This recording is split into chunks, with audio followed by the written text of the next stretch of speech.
Olá, sejam muito bem-vinda, para mais um vídeo aqui no canal. E hoje lhes trago mais um vídeo do nosso quadro, PlayStation 2 de A a Z, quadro esse, onde nós passamos e jogamos a primeira fase de todos os jogos lançados para PlayStation 2, nas suas versões americanas. Como foi dito no vídeo anterior, já passamos todos os jogos, cujos seus títulos começam com a letra A e B, então continuaremos o alfabeto. Estamos na letra C. Sendo assim, hoje lhes apresento CSI, Crime Investigation, 3 Dimensions of Murder. Lançado em setembro de 2007, para PlayStation 2, e posteriormente para PC, desenvolvido pela Telltale Games e publicado pela Ubisoft, é um jogo baseado na série de televisão CSI, Crime Investigation, Los Angeles e Las Vegas, colocando o jogador no papel de um investigador forense no laboratório da polícia de Las Vegas. Em seu enredo, o jogo apresenta uma série de casos de homicídio e mistério que você deve solucionar aplicando técnicas de investigação forense.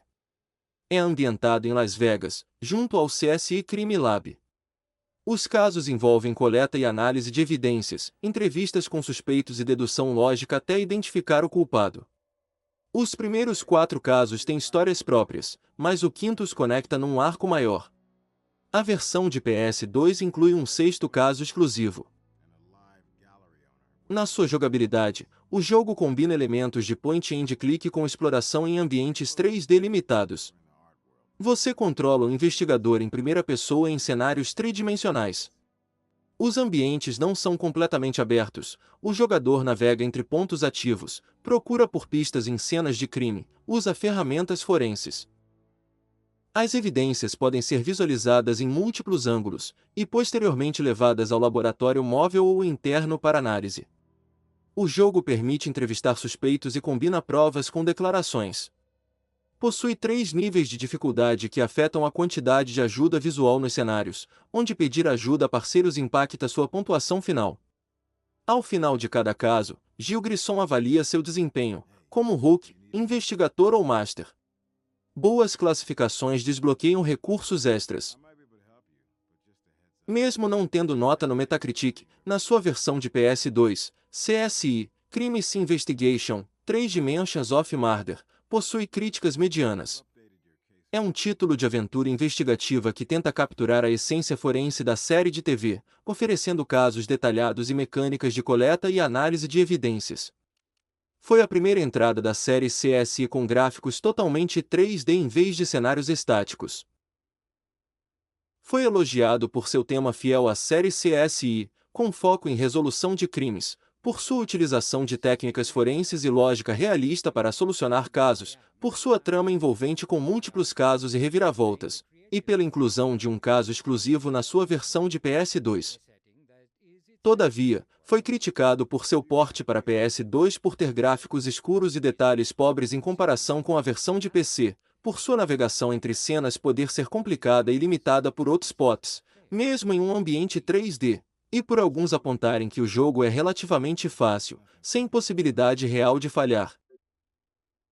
Vou deixá-los agora com o vídeo, onde jogamos um pouco da sua gameplay. Desejo um ótimo vídeo para você.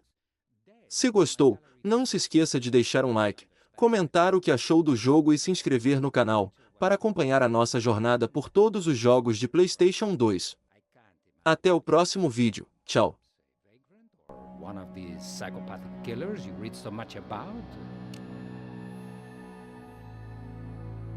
Rachel was about to be a bride. She had commissioned a painting and a sculpture, both of herself, for her wedding from one of my best artists. Unfortunately, he can also be one of my slowest artists, and Rachel and her fiancé were, well, let's say, fit to be tied that the art pieces, which were due some time ago, were not ready. I had an emergency overnight artwork delivery to ship. I needed to leave by 5 p.m., but Rachel was adamant we had to wait for the artist to come. I really shouldn't have left the two of them alone in the gallery, but they were respectable clients. Anyway, Rachel refused to leave. She said she was staying put just in case. I believe her words were, "Irresponsible ass of an artist does me the supreme favor of showing up." So that's how I came to leave the two of them here, and I had intended to be back before we closed at 6. As it was 6:10 before I returned, and found the door wide open, and Rachel in this terrible posture.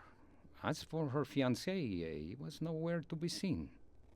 This is the most ghastly thing that has ever happened at the Nathan Ackerman Fine Art Studio. What kind of mad beast are we dealing with here?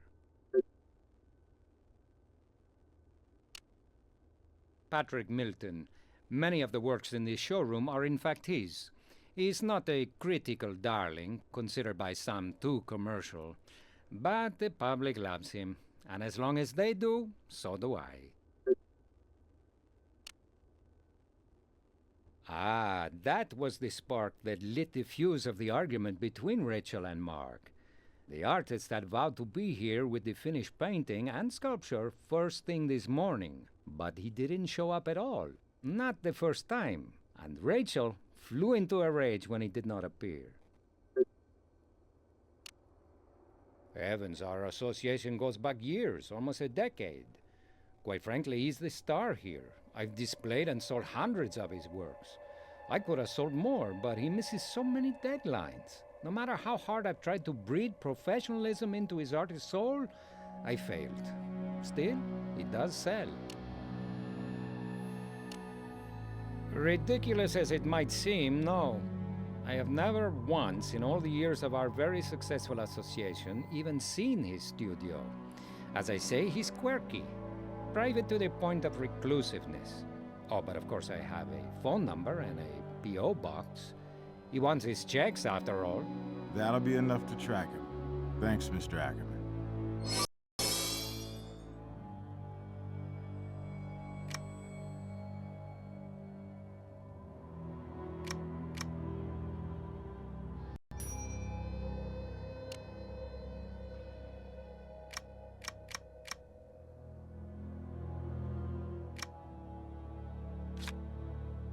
Her fiancé is one Mark Stock, a taciturn fellow with a physique worthy of a Greek sculpture and just about as talkative. Frankly, he has the personality of a doorstop and the artistic taste of a hillbilly. Forgive my candor. The man does have his admirers. He's an ex-baseball player of some kind, from the minor leagues, I believe. As I said, he was here with Rachel when I left, but when I returned, she was alone. Undead. Yes, they were having an argument about the art, which was unusual as Mr. Stock had never expressed an opinion from the beginning. Now he was making a stand. He said it was foolish to make such a fuss, and the wedding could easily go on without the silly pieces. But Rachel wasn't having any of that. In Mr. Stock's words, he can sound rather shrill for such a strapping specimen of masculinity. He said Rachel had become unreasonable and out of control over the artist not showing up. And, well, honestly, he had a point. She did have that side to her. Understand, I was very fond of Rachel, but frankly, some of the invective she hurled was directed not just at her fiancé, but, if you can imagine, at me. My fingerprints are all over this gallery, both literally and figuratively. As I said, I intend to cooperate fully.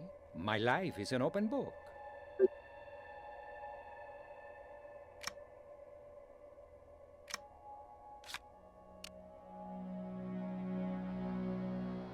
No, I'm sorry, no. What happened at full cooperation? Your life an open book? My life is an open book, that I pledge to you. But I can't allow this door to be opened. I may seem inconsistent, but there are many expensive, even priceless objects dark back there, and I cannot risk damage. Particularly when I see no relevance to your investigation, since it's been locked throughout this entire unfortunate affair. I'm sorry, unless you have a warrant, I just can't allow you to go flinging your fingerprint powder around and spritzing your various sprays. Fortunately, a truce between the betrothed had come to pass before I had to leave. They were even, shall we say, affectionate. I felt comfortable enough leaving them alone. The storm had blown over, and they were like lovebirds again. To me, Mark Stock would be an enigma if he had a higher IQ. During their tiff, he seemed cold, emotionless. He's one of those passive-aggressive types who occasionally erupt, but in a strange, distant way, unleashing a torrent of abusive language, but delivering that invective in a controlled, cruel manner, seemingly devoid of any feeling. They visit Vegas frequently, weekend getaways, on which they invariably stop by my gallery to do business. Rachel did so love art. What was the question? No, I have no address. They flew in for their wedding, and I have no idea at which hotel, though it will certainly be one of the pricier ones. I'm sorry, unless you have a warrant, I just can't allow you to go flinging your fingerprint powder around and spritzing your various sprays.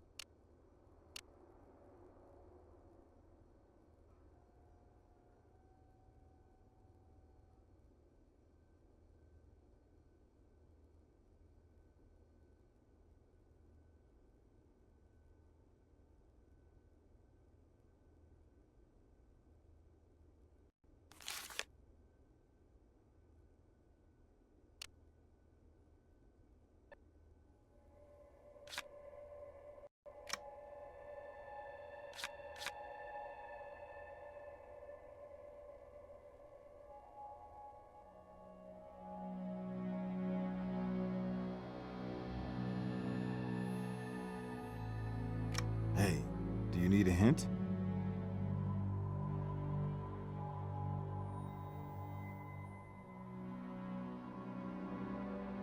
The Vic's face down. Spatter pattern on the wall close by indicates blunt force trauma. Take a photo of this. It's always good for future reference. You're going to need an angle that shows the Vic's position in relation to the spatter.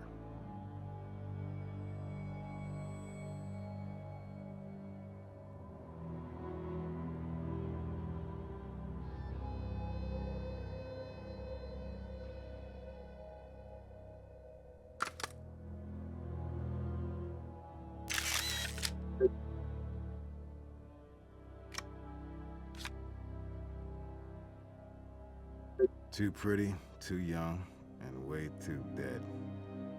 Pay close attention to the body. There could be evidence anywhere from head to toe.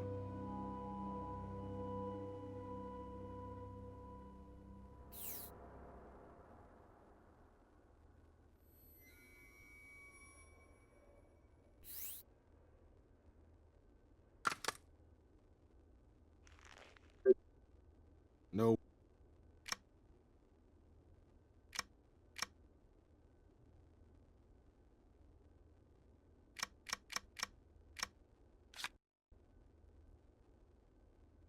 Whoa. With a rock like that left behind, I doubt we have a robbery. This was personal.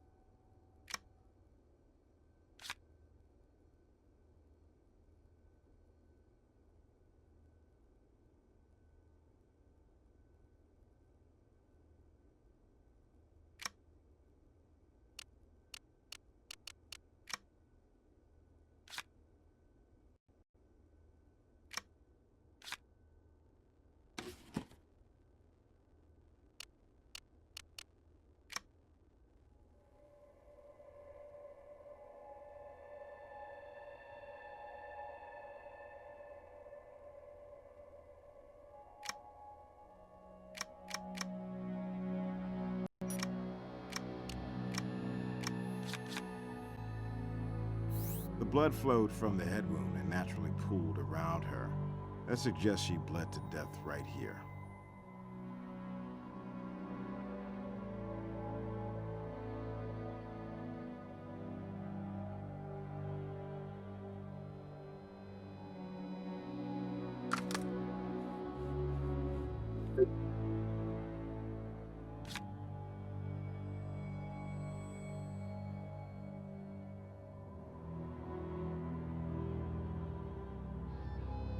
Hey, lucky.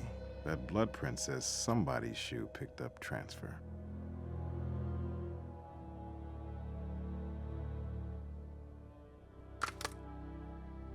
You'll want a different tool for that.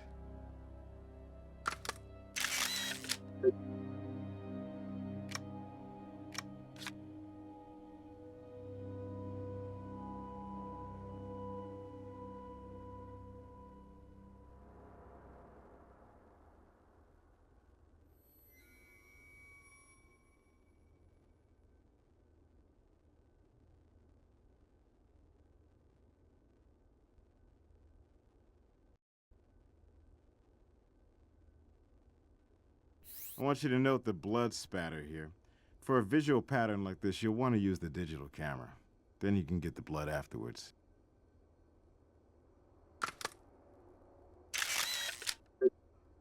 Well, if a picture's worth 1,000 words, we got several thousand here telling us what went down. The Vic was hit at least twice. Pattern in her position relative to it tells us so. The first blow probably caused the puncture wound and sent her to the ground. The second blow, while she was down, created the blood spatter.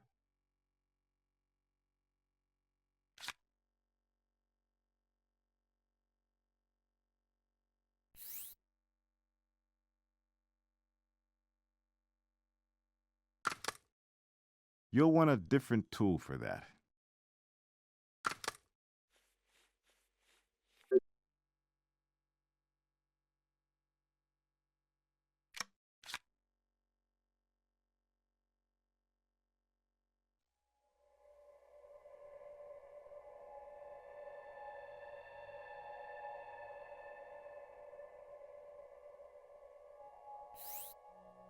A good idea to be thorough, but nothing's there.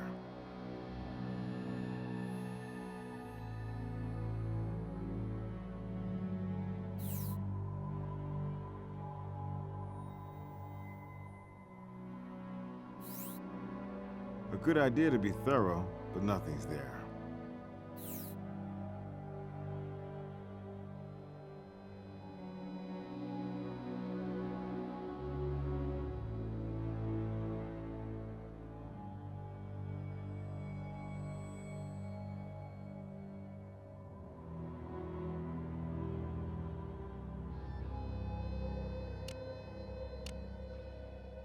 Be my guest.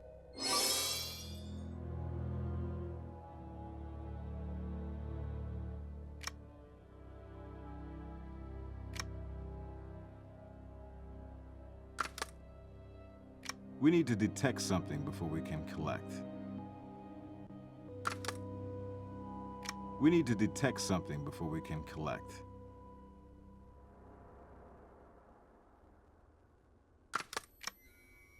We need to detect something before we can collect. We need to detect something before we can collect.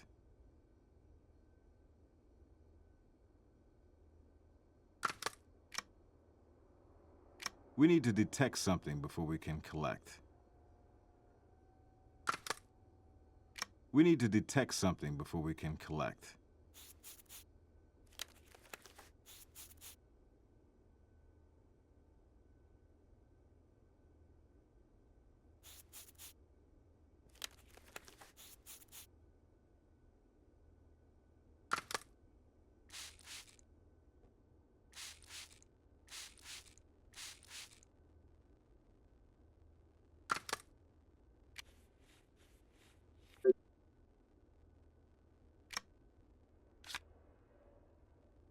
No, I'm sorry, not unless you have a warrant. I can't think of anything pertinent that I haven't already shared. Hey, do you need a hint?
This verifies Ackerman stepped in the victim's blood.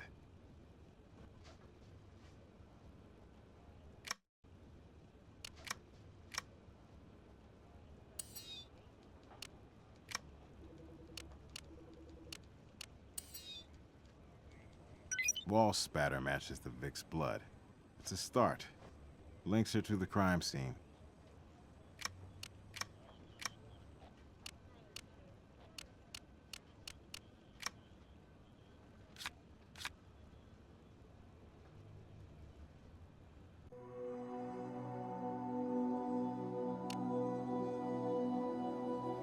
Sure, I'll send a team right out.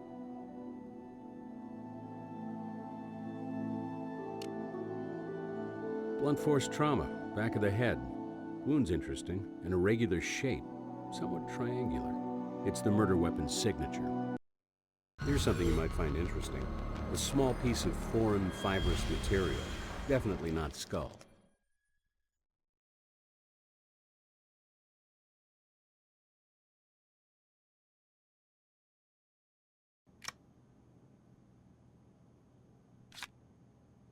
Well, based on the victim's liver temperature, dead less than 2 hours. Under ideal conditions, the body cools 2 degrees the first hour, then 1 degree after that. So we can put it around 5:30 p.m. Way ahead of you. Taking fingerprints off a victim's body is part of my routine. Here you are.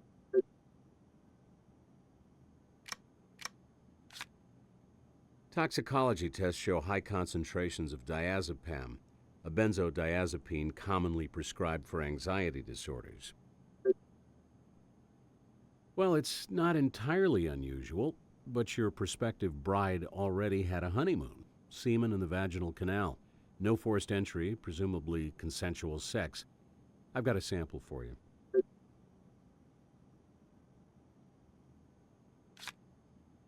Of course, glad to have your perspective.